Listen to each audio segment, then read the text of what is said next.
it's January 17th, Tuesday.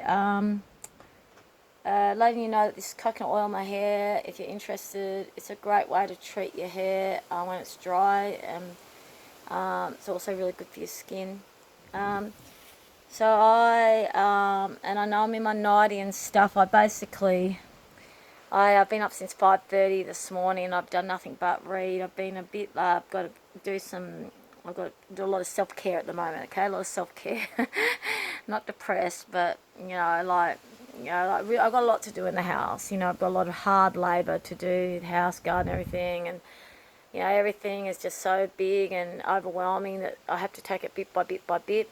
And the thing that meant the most to me today was just to do some Bible study. And so basically I got directed to Corinthians. Now, the reason why I got directed to Corinthians is from this site that I look at called Uplifting Minds. And there was a big discussion today on not giving up. Not letting go and not giving up on the one who God has chosen for you. Now, God and angels do speak electronically. They do. We do often that. We can get messages via, like, say, if you're on Facebook or a meme comes up or a suggested article comes up, and it feels very aligned with what you need to learn. I firmly believe that's the God and the angels speaking to us.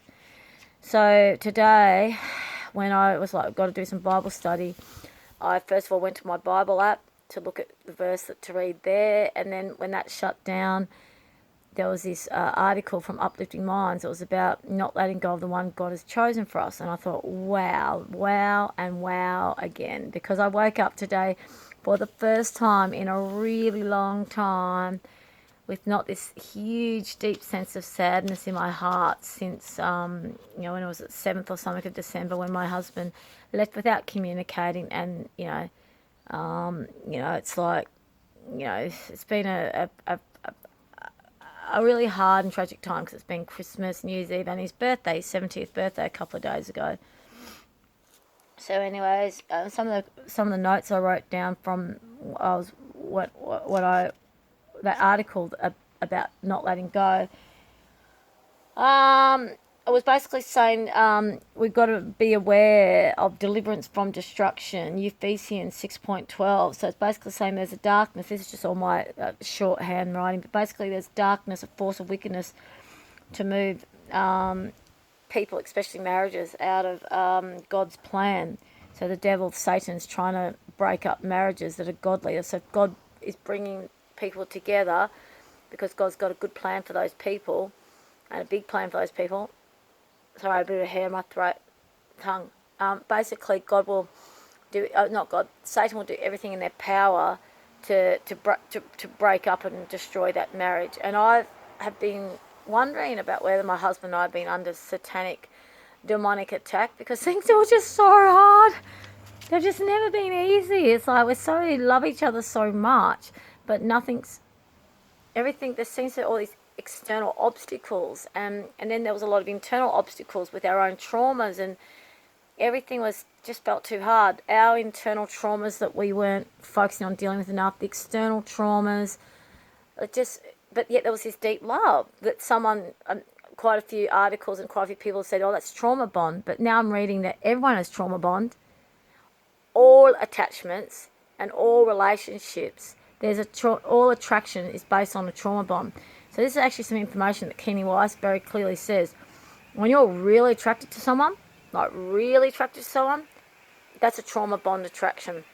So basically it's the trauma bond within each of our children that actually gets the magnetic pull to the other. Now, that could be God as well, everyone. This is an area for us to really delve into, because just because an attraction is based on trauma bond doesn't mean God can't do miracles in that relationship, especially if the people are determined to actually step up above their trauma and step up and above. And that's awareness. That's self-study. That's what I've been doing all day, guys, because I have a lot of self-study I need to do, because even though I thought I was a pretty wise person and pretty emotionally intelligent and all that, I've realised I have a long way to go still. And I realised I've got to not just get really big with my relationship with bringing God into my daily life and always going to God first, which is one thing I was not doing with my husband, which is actually what I want to get to with this, okay, in a minute. So I don't want to go all over the place, sorry. I have to focus. So basically, there's so much I want to share. I'm just learning so much. I'm getting, like, I'm dealing not with depression, but I am dealing with a very deep grief within me that I'm moving through and releasing, and I'm being very mindful of what I need to learn without being self-critical and self-damning, you know, like I'm being very kind and loving to myself and taking responsibility and accountability for my part and everything. However, also making sure for the first time in my life, I really stopped doing the people-pleasing, toxic empathy crap that I've been doing my whole life and actually holding the others to account. And really, like, they've got their journey. Okay, they've got their journey to work through, and that's their journey. So I've been learning about toxic empathic. I've been a toxic empath for probably my whole life, and that was in my previous video that you just saw. And we will discuss toxic empaths more, because a toxic empath and narcissistic dynamic is probably one of the most common dynamics that exists out there, and many of us are struggling with the same depths of grief and the same tragic destruction, you know, darkness force influence as what I am. Like, I know that I'm not alone in this journey. I know that thousands and millions. That's why some of my videos are getting so far 3,000 views. And once I start getting more daily with my YouTube vlogs, and I start being more practiced and more sort of less just all over the place, and I'm more professional per se. Got my library in this room set up. There'll be a desk in there, and my computer will be set up, and I'll have an upgraded phone. Like, we're going to be on fire, everyone. We're going to be on fire. Like Kenny White, all these people that I'm finding getting so much joy from learning from. That's my journey to become like that as well. I've got so much to share as all these other people. They credit everywhere where they get their information, and I'm a firm believer in crediting where I get my resources from and where I get my awareness from. So basically, this Uplifting Minds, and the name of the voice was on there as well. So they credit the man who was reading everything out or speaking it.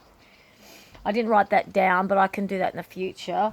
But yeah, basically, he was talking about how God calls us to bring God to others. When God has blessed us to be there in another's life, and it's God's will that we are in that person's life, we are not to let them go.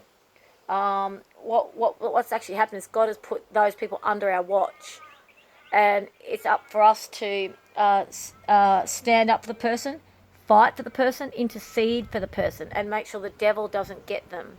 And we got it's a test of our love, to show Christ's love, to show God's love, to not give up on people, to actually really help the miracle of God come through into life through us. And many of us have this. We know that. We can feel it. We can feel this deep sense of love, and we know, because of our self-awareness and our exploration, we know that it's true love. We know that it's true love because it's unconditional, because we love that person even when they're saying and doing horrible things. We know that we don't deserve the abuse. We're doing everything we can to stand up to not being abused. But we really love the person. That's what grieves us so much. How could that person be so hurtful to me when I love them so much? How is it that they can't feel the depth of my love? Because some of us actually have God in us more than others. We've accepted God in us to such a deep level that we actually have God's fruits within us. And then if we get people placed under our watch to help bring them to God, There's two things that happen. Our journey with God develops, and we're helping the others come to God. So this is something I'm really learning.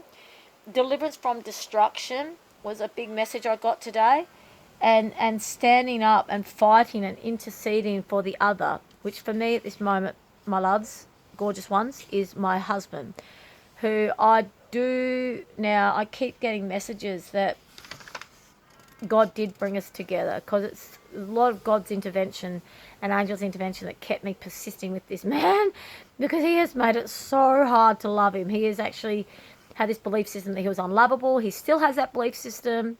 He has very self-damaging belief systems. He's a very traumatized being. He is potentially autistic, and he's potentially narcissistic. Now, all of that can be healed. All of his self-awareness levels, all of his perceptions, upon really opening his heart, which he has done many a time over, he goes into that and he's this most joyful, beautiful being. And he's on fire, and everything's possible, and he's a completely different person when he's got his heart open. He does shut his heart very quickly. He has shown me a pattern that he can shut down very suddenly and become very, very, very cruel very quickly. And I was trying to overlook all of that, believing that those behaviours would change and soften, and they were. And then a lot of my behaviours got really hard, and a lot of stuff came up in me that I'd never even dreamed was possible to come up in me. I just was like, what on earth is going on here? And apparently, intimacy, like, well, no, okay, there's two sayings for this. Trauma bonds. There's a saying that trauma bonds can actually make people's triggers be arisen. But I'm actually more believing that when we're deeply allowing our hearts to truly open to another, Satan really gets in there and really makes us doubt ourselves, and brings up all of our old past stories that we thought we had healed, and brings up our old traumas that we thought we had healed, and or brings up or intensifies a trauma that really isn't that big, but it becomes more huge. So, for example, I've got a big one of abandonment and not being accepted or appreciated, and overall I've been working on that, and I thought I was doing really great with it. But then I married a man who's got a sister and a brother who have outright done everything they can to discard me and discard their brother, and treat his marriage like it's nothing, and like not coming to the wedding, not appreciating or honouring the wedding, and not having any appreciation and respect for me as a human being at all. So, and then my husband's succumbed to that, and he allows that pattern to continue with these people, and I haven't been standing up enough to ensure that gets held to account quick enough. For example, he was going to write a letter to tell them to just back off, leave us alone, rah rah, but I didn't make it happen. I didn't go to church, I didn't ask for guidance, rah rah. You all know this story. I've gone on and on about it. It's a big story. Bottom line is abandonment and lack of being seen, and lack of being treated with respect. So basically, when we've come up from a really abusive childhood, when we grow up in an abusive childhood, we grow up with no boundaries. So if our parents have transgressed our boundaries, so for example, I had an alcoholic, or I had a mother who hasn't been properly assessed, but I would say she's autistic. She got assessed for something that she doesn't even think is true. She doesn't think the medication's working for her. But she became an alcoholic for most of my young years to try to deal with all the horrible stuff that was happening in her life. So she was an unavailable mother, and she had all these black spots. And as a child growing up, from a very, very, very young age onwards, I had the full responsibility of looking after my siblings, and my mother was often blacked out and didn't remember things for 2 weeks. She's obviously apologised to me this, and she knows that it was me that kept everyone alive. But I was only a young child. I was like 7, trying to bring up all these little siblings. And then before we came to Australia, I had a psychopathic, narcissistic, rapist father. And when he died when I was 7, I didn't feel any sadness. But the damage had been done to him, my mother, and my brother who's now dead. And anyways, when you grow up with no boundaries. Now, my husband has also grown up very abusive parents and very abusive upbringing. So, you know, I've still got so much to learn on this, but I've attracted a partner that's got a similar trauma bond to me. So we both grew up with abandonment, parents that were horrific abuse and shame. And so that sort of allows us or pushes us into, we become distorted, low self-esteem, distorted and codependent. So we've got this draw to each other, which is potentially trauma bond draw, but also it could be God. There's so much mystery around here, guys. I really can't make sense of a lot of it. The only thing that makes a lot of sense to me is God's word right now, and I firmly believe that my love and I are meant to be married, and that we're meant to help heal each other so we can help heal the world by bringing. So yeah, we grow up with no boundaries, and then as a result we become hyper aware emotionally. Well, I did anyways. Or that's what the empath does, and they become toxic because they're always looking around for any sense of change around them in someone else, and they're always eggshell, and then from that, that's the killing with kindness thing. Like, oh, I gotta, the thing that I'm learning, so much to learn. I'm speaking fast because it's on a video, and I don't know if I'll upload to my YouTube, but I really am going to delve into this journey about the toxic empath and about the journey of killing with kindness, and the fact that what I'm learning through Kenny Weiss, and he's learning that for Pia Melody and John Bradshaw and other people he cites. Basically, the defense mechanism, like the person wants to be kind, but they're not doing it from a true, authentic kindness. They're doing it because they want to ensure that they can block their feelings. They're trying to be super kind at all times, to ensure, to ensure that they don't become sadistic or manipulative,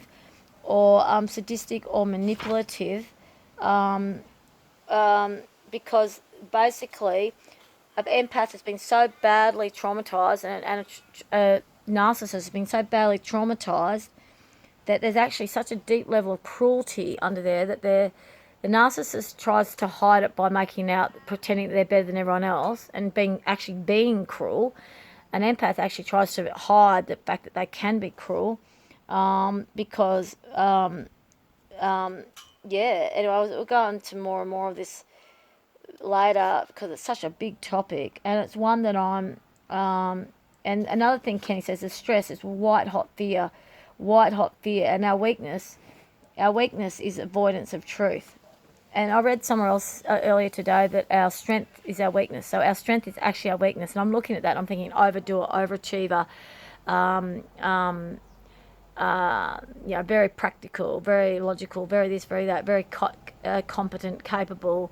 And yet it's my biggest weakness because it's been one of the things that's actually, I haven't really allowed a lot of support into my life. I've tried to make out that I can do it on my own and I don't need anyone else, and people have tried to help me out, and I see that as a sign of weakness if I let them help me out. So then I don't get the support I need, and then I get overwhelmed and everything gets too hard and blah, blah, blah, blah, blah.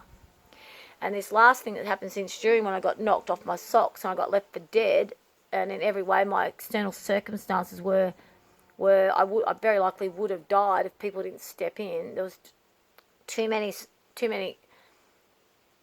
external circumstances, like no wood in winter, bitterly cold winter, no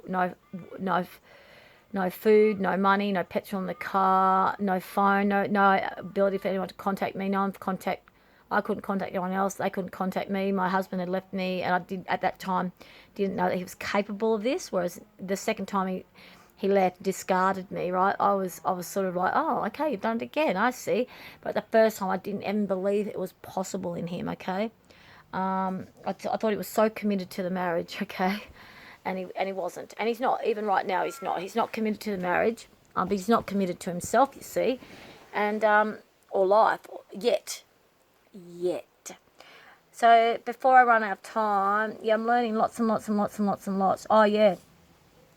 So the underneath of the shame for the toxic empath, and I would say even for the narcissist here, is their hurt and their anger and their sadness, and they're just filled with so much pain and rage and shame that there's actually an underlying sense of cruelty there. Like all those feelings of pain, rage and shame actually create a subconscious cruelty. Now that cruelty has been coming up from me this last year. Okay, I've been shocked at how cruel I have become, because all these deep, deep, deep feelings, these underlying feelings of hurt, pain, sadness, anger, abandonment, rejection, all that has come to such a surface that I actually became what I perceived to be like a monster, like a victim, not a victim, a bully, a perpetrator. And I had to really look at that, and I did a lot of counselling around that, okay? A lot of counselling around the fact that I could become a perpetrator. And then by going down that journey, I've been able to ally that part with me and see that actually is a huge part of me, and how traumatized I am, and how damaged I am, and how broken I am. And I've actually been on a huge journey this last year, which is why I started this YouTube, because I've still got so much more to do, and it just wears me out. You can see in my eyes, I'm exhausted. I'm so tired, but I'm not depressed and I'm not suicidal. Whereas June and July, April, May, June, July, I was so suicidal that people were having to really do a lot to keep me alive. But I've got God in my life so much now that I will never become suicidal. But it doesn't mean that the grief, I still got the same grief that was making me suicidal in June. The difference is I don't have the despair. I've got the faith, the hope, I'm surrendered. I've surrendered. And I don't know what the right time will be when it comes to peace, or when it'll be out of my heart, or I just have full trust, full faith, okay? And my perception has changed a lot. We'll go into that more because we've hit the 21:29 mark. I really want to read something here. I got directed to Corinthians 13. I got directed to Corinthians 13, 4.8, and basically, love suffers long and is kind. That's one of the fruits of God, long suffering patience.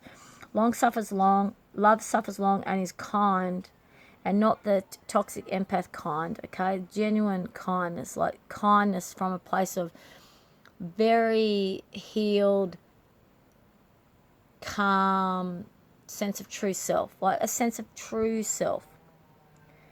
Love does not envy, and like this is another thing.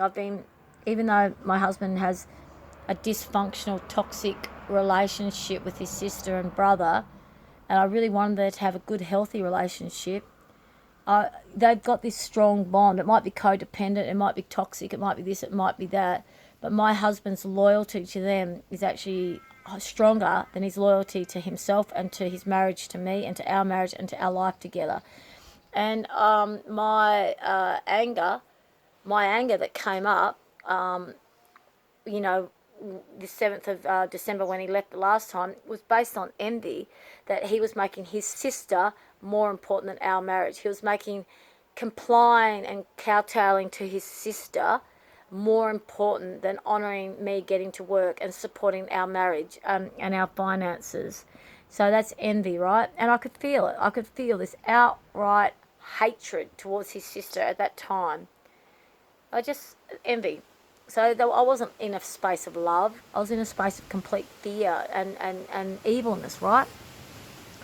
Love does not envy. Love does not parade itself, is not puffed up, does not behave rudely, does not seek its own, is not provoked, thinks no evil, does not rejoice in iniquity. I don't know what that means yet, I've got to learn, but rejoices in the truth. And this is true truth. True truth. True truth. So love rejoices in the truth. Love bears all things, believes in all things, hopes all things, endures all things. Love never fails. Never fails. Never fails. Love never fails. But whether there are prophecies, they will fail. Whether they are tongues, they will cease. Whether there is knowledge, it will vanish away. And then the other bit, fruits of the Spirit, love. In both Hebrew and Greek, word translated love are action words. So love is an action word, indicating conscious acts on behalf of beloved. However, biblical love seems to demand going beyond merely a particular behaviour to include a certain inner attitude that is a positive inner response. That's 1 John 3:17. While several Greek words describe specific forms of love, the Greek word agape most expresses Christ-like selfless love, unselfless, loyal, benevolent concern for the well-being of another, is called by Paul the greatest gift of all, 1 Corinthians 13:13. 13:13. And now abide faith, I hope, love. Love these three, but the greatest of these is love. And this is why I know my love for my husband is true, because, as I said, even if I never see him again or hear his voice again, even, I just wish him well as a human being. I love him so much as a human being. His soul, you know what I mean? I just love his soul.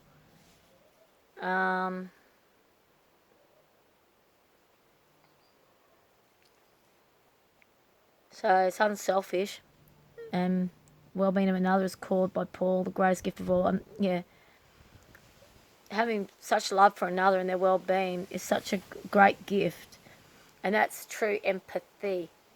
Because I've got my own space. I'm in my own space. I'm me.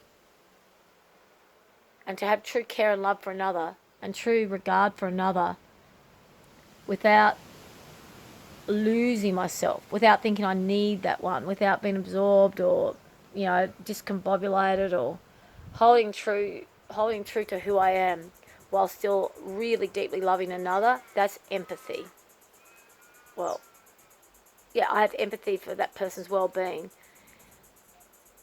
but I'm not getting caught up if they're hurting or sad or scared, which I really do actually think my husband's in a really dark space, and I pray for him all the time, but I accept that's his journey. I'm not getting absorbed in the pain of having to rescue him. But at the same time, I heard that thing about standing up and fighting, but I'm fighting for him by praying for him.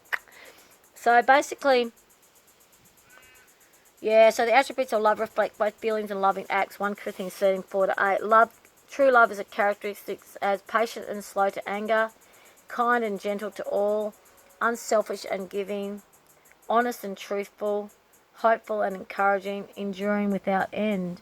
And that enduring one is the one that, like, a therapist and a lot of people will say, you're stuck in a trauma bond, put yourself first, stop the cycle. It's like, one, I am putting myself first by honouring this deep love for another, but putting it in its place. Like, I have to focus on my self-care. I have to focus on what's reality. I have to focus on what's real. Okay, I've got 2 dogs and a cat to look after. I've got myself to look after. I've got a garden to look after. I've got a house to look after. I've got money I've got to make. I've got a car to put petrol in. They're my realities. I've got this life that might not have been the life that I had chosen or envisaged as a single woman or as a separated married wife. But this is my reality. And in grace, radical acceptance, I accept it. In truthful radical acceptance, I accept this reality of mine in complete surrender to God's journey and my journey with God. Like, God has got me here. God brought me here. And Satan has actually sure enough, Satan has done their bit to make it as difficult as possible and to put me off wavering. But my love for my husband is enduring. Like, I'll probably never not love my husband. Like, every time I get into a place where I feel hatred for him, it doesn't really last very long. Or if I have a place of revenge or fury or irkness or whatever, it doesn't actually last very long because it's not my truth. My truth is I have this deep love and respect for him. And that's why I know that I don't believe that's trauma bond based. And I also know that I am still putting myself first and still loving my husband and visioning for a miracle. Of course I'm praying for a miracle. Now, what I might end on this is because we're at the 28:45 mark. I do not know how well these videos are going to upload on my YouTube. From this, Prayers of Blessings Over Your Husband by Bruce Wilkinson. What I really want to share with you right now is chapter character. Because these are prayers. There's 50 prayers in here, and you choose which one. You do them with your husband. You do them with them, but there's a part where you do it if your husband's not there. So character, mutual respect and honour. So do nothing out of selfish ambition or vain conceit. Rather in humility, value others above yourself. Now, I have to, Philippians 2:3, I have to read that verse and learn what that really means. Because the thing that I've learned about the Bible, because I'm only just learning how to read the Bible, okay? See, I've always prayed to the universe. And you'll see that the godly people from Uplifting Minds, they said the universe will bring your love to you. With your faith in love, the universe will bring your love to you. Now, they use the word universe, not God, and that was a godly sight. So what I'm wondering is, I still think, and at church, they always use the word supernatural. So on Sunday, they talked a lot about forgiveness, which was really a good sermon, but they use the word supernatural a lot. And lots of people use the word universe when they talk about God. Okay, so for all of you who are struggling with the word God, for the moment, if you want to use universe, go for it, because that's how I started. That's how I started. Universal abundance of all is what I used to call God. Universal abundance of all. And if you want to call God universal abundance of all, go for it. Because then you won't take you long when you're ready to be able to really embrace God the way I am and have. Because I was already embracing God. As a child, growing up, I've always had God in my life, but I just didn't use the word God because I didn't believe in the Bible, I didn't believe in church, I thought there was too much corrupt spirituality out there and blah, blah, blah, which so many of us are. But that's Satan. Satan's been doing that. Satan's been trying to turn people away from church. And there are some churches that aren't, we'll talk about that another time. So I've still got to learn what rather in humility value others above yourself, what that really means. Philippians 2.3, because how that reads when you first read it, it'll be different if we pull it up in the Bible. Praising God. Heavenly Father, respect and honour our building blocks. This is what the husband and wife pray together. The husband prays this with her husband. You hold hands or whatever in the kitchen or whatever. Respect and honour our building blocks in the foundation of any marriage relationship.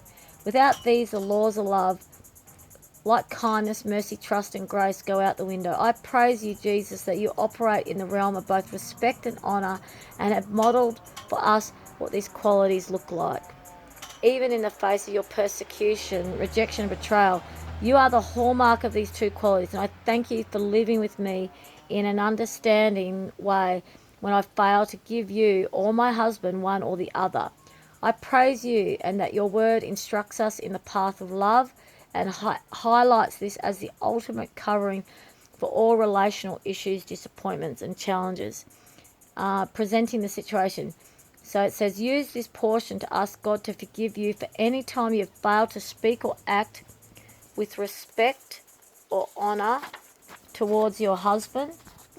And this has obviously happened a few times since my husband and I have been married, which, I do believe